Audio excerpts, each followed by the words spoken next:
dinosaurs, breathtaking landscapes, atmospheric temples and shrines, and an abundance of delicious food.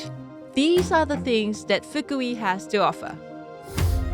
Located between Tokyo and Kyoto along the Sea of Japan, it is a destination not yet as well known by international tourists as Kanazawa, its popular regional rival. In March 2024, Fukui City was made more accessible thanks to the extension of the Hokuriku Shinkansen line, connecting it with Tokyo in just 3 hours.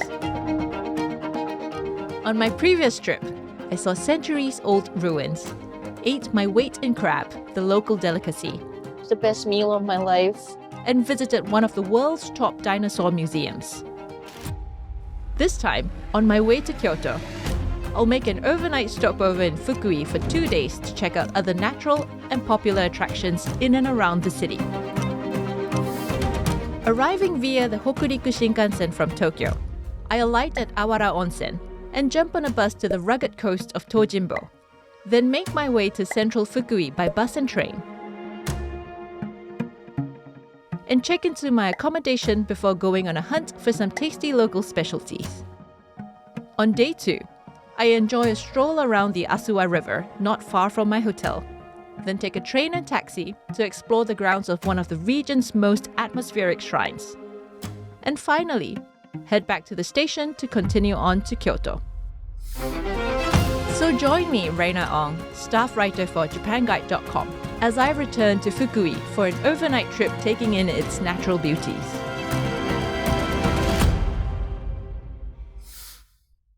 Day 1.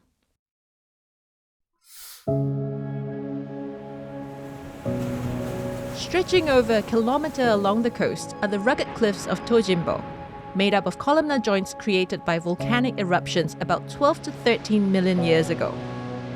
Over time, seismic activities and wave action carved out a rocky coastline, creating towering cliffs of up to 25 meters.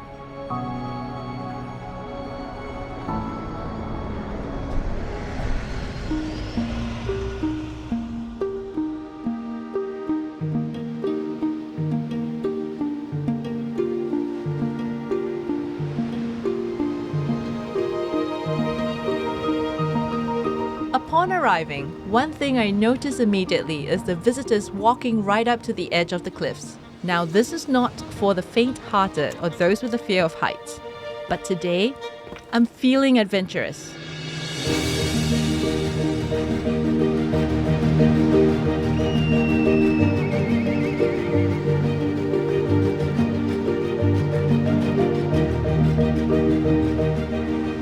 You definitely want to be careful when you're walking on these cliffs, otherwise you might end up like the monk Tojinbo, after which this area is named, and who legend says fell to his untimely death here. I'm gonna take my time and be careful. Another way to admire the rugged cliffs from up close is to take part in a sightseeing boat cruise. However, boats do not operate when the waters are agitated like today. This does not spoil my visit though. I get to experience the powerful winter phase of the Sea of Japan, which is known to be rough and stormy in the colder months.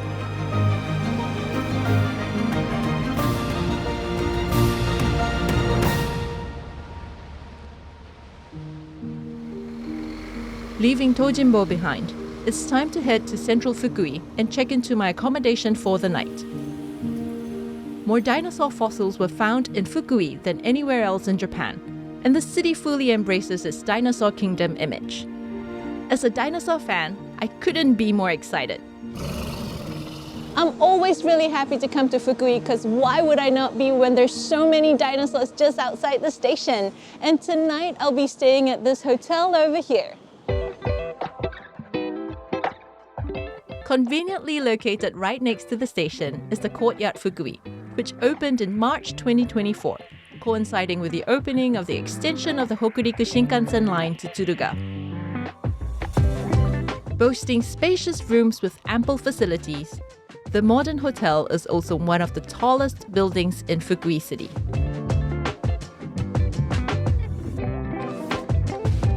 For dinner, I head to MINIE on the ground floor of my hotel.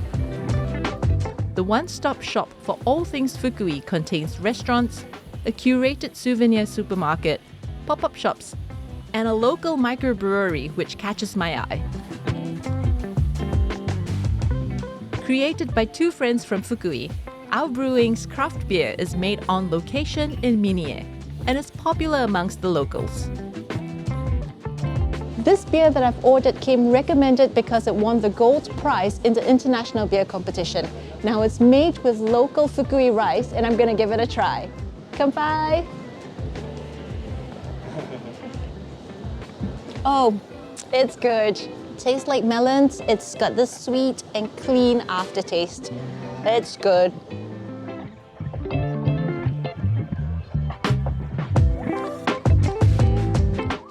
Arigatou gozaimasu. For part one of my dinner tonight, I've got Echizen soba. Now, Echizen soba comes with grated radish, shaved bonito flakes, as well as thinly sliced spring onions. And the one I've got today comes with grilled mackerel, which is another Fukui specialty. I get to try two specialties in one. Itadakimasu.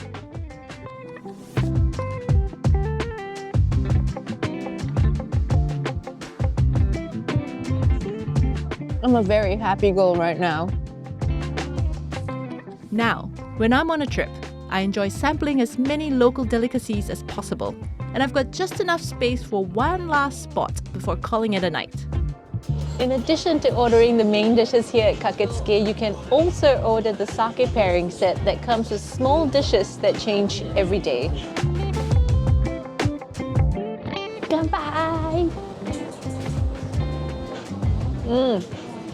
It's this fruity aftertaste. Everything I'm drinking today tastes like fruit.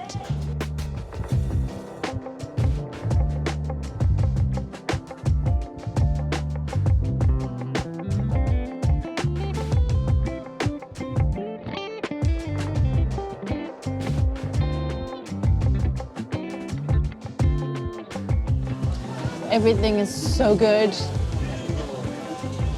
So happy.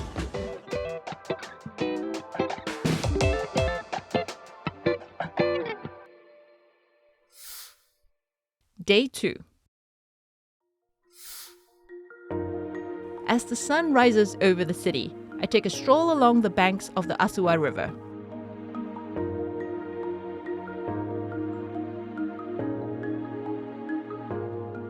The Asuwagawa Riverside is a nice place for a stroll, and the locals use it for their morning exercise or commuting to work.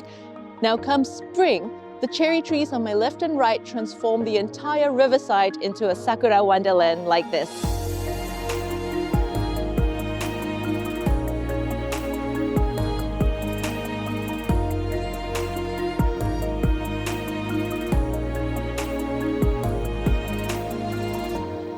From the riverside, my walking route continues into the residential area and up a nice flight of stairs towards Asuwa Shrine. The shrine is known for its centuries-old weeping cherry tree.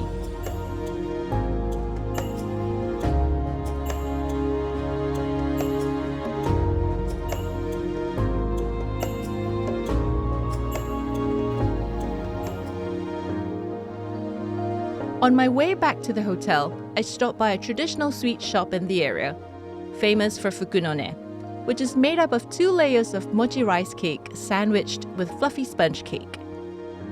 It's lighter than you think and very Moorish. Another popular Fukui traditional sweet that is only sold in winter is mizuyokan. Think of it as a lightweight jelly-like sweet red bean paste, and it is best served chilled. Fueled by tasty sweets, it's time to hop on a train and taxi to Heisenji Hakusan Shrine, one of the region's most atmospheric shrines.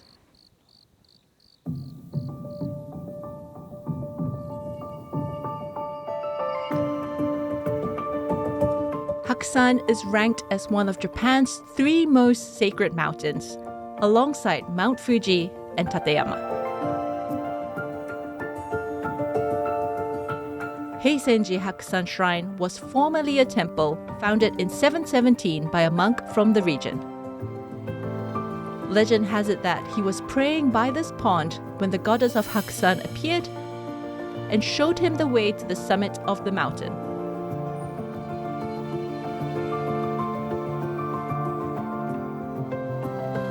It's hard to believe, but this calm, unmanned, and serene forest used to be a huge temple complex with thousands of monks living within the grounds.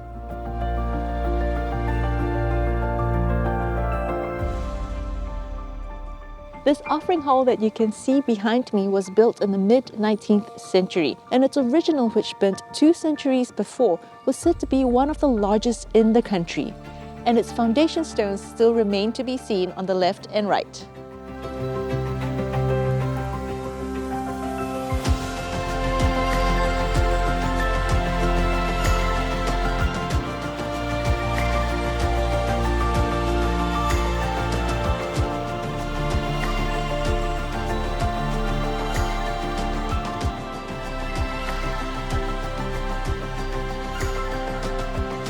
With my exploration of the shrine grounds over, it's time to head back to Fukui Station and continue on with my journey towards Kyoto. Thanks for joining me on this trip to Fukui. I hope this video has been enjoyable and perhaps even inspires some ideas should you decide to plan a trip to Japan.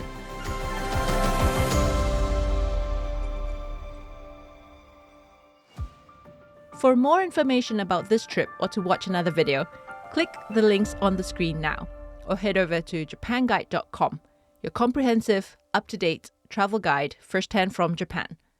Thanks for watching. Be sure to subscribe and click the notification bell for more videos about Japan. Happy travels!